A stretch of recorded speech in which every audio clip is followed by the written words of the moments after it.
spoilers, so excuse me for shedding my 80s attire.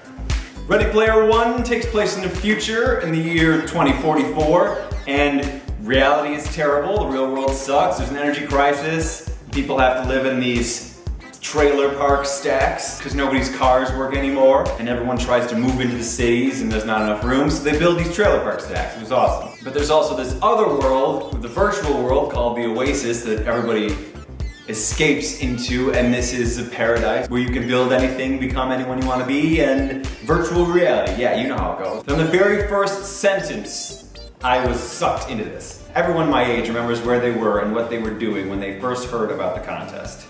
Boom. I was sitting in my hideout watching cartoons when the news bulletin broke in on my video feed announcing that James Holliday had died during the night.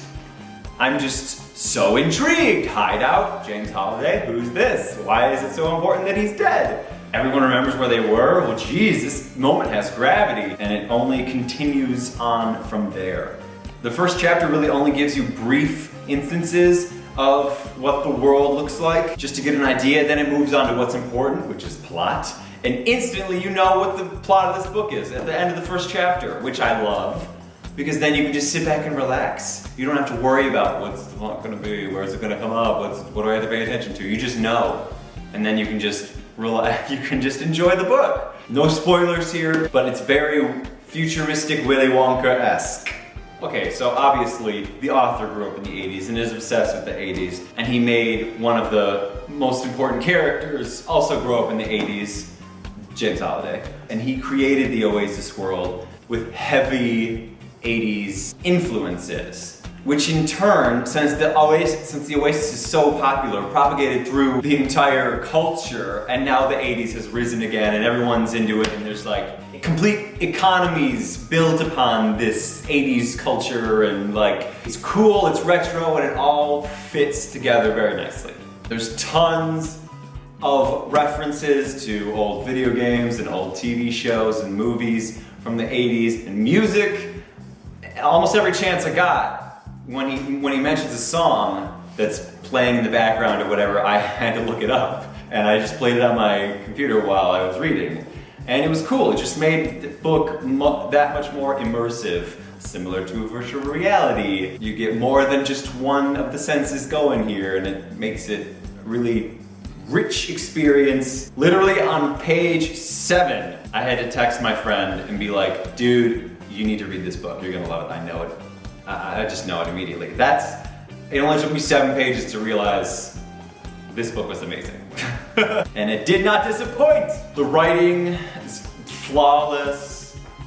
A few slow moments where he kind of drags on about 80s stuff, 80s nerd culture that I'm like, you know, I wasn't born in the 80s, so this doesn't really mean anything to me.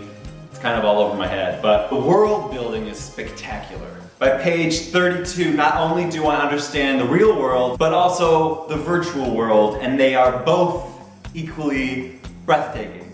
The kid, Parzival, goes to school in the Oasis, online school, you know, that's normal. And in the Oasis, it's made up of these thousands of different planets, and a few of them are devoted to school. So his school is on a planet with nothing but schools that are all cathedrals with just miles of trees and grass around them, because there's no money restrictions. It's all virtual, and it's just beautiful. God, it's just beautiful.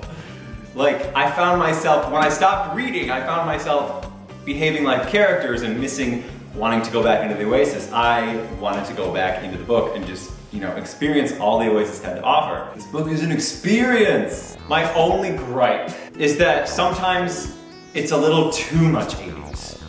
Like I said before, sometimes it drags down. Sometimes I'm like, I just wish I knew what these things were. You know, I did not live through the 80s. So there's a giant part of the book, this nostalgia, where I feel like I was missing out. And occasionally it did detract from the story, because it's like, I don't know what any of this is. But I still have to respect it, because had it been 90s, I would be all over this shit. It would be my favorite book ever.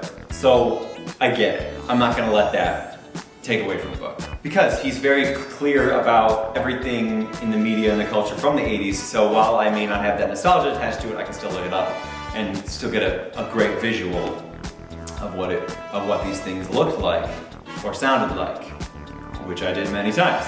But the biggest reason I am okay with it is because, like I said before, it makes sense. Because the guy that created the Oasis was super into the 80s. The whole thing with the Willy Wonka is that there's this secret hidden somewhere in the Oasis.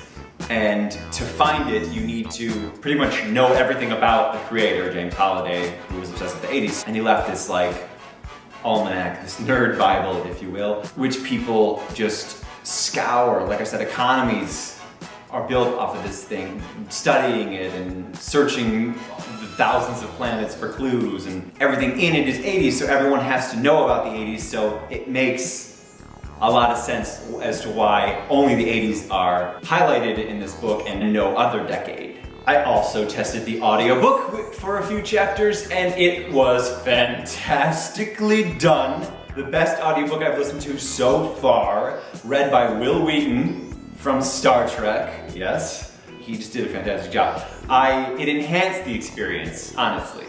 Sometimes I even read along and just reading over it. Some lines didn't punch, but when he said them, I laughed out loud. So, you know, it definitely adds to the experience. If you don't feel like reading it, definitely listen to the audiobook. This book has everything. Great setting, great characters, great story, great writing. It's great, it's just friggin' great.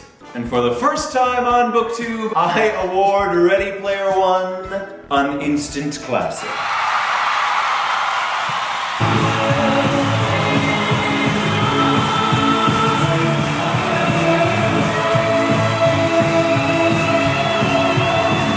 Can you tell I loved it? I'm sad it's over. That rarely happens. Positive review for once, yay! I'll see you soon.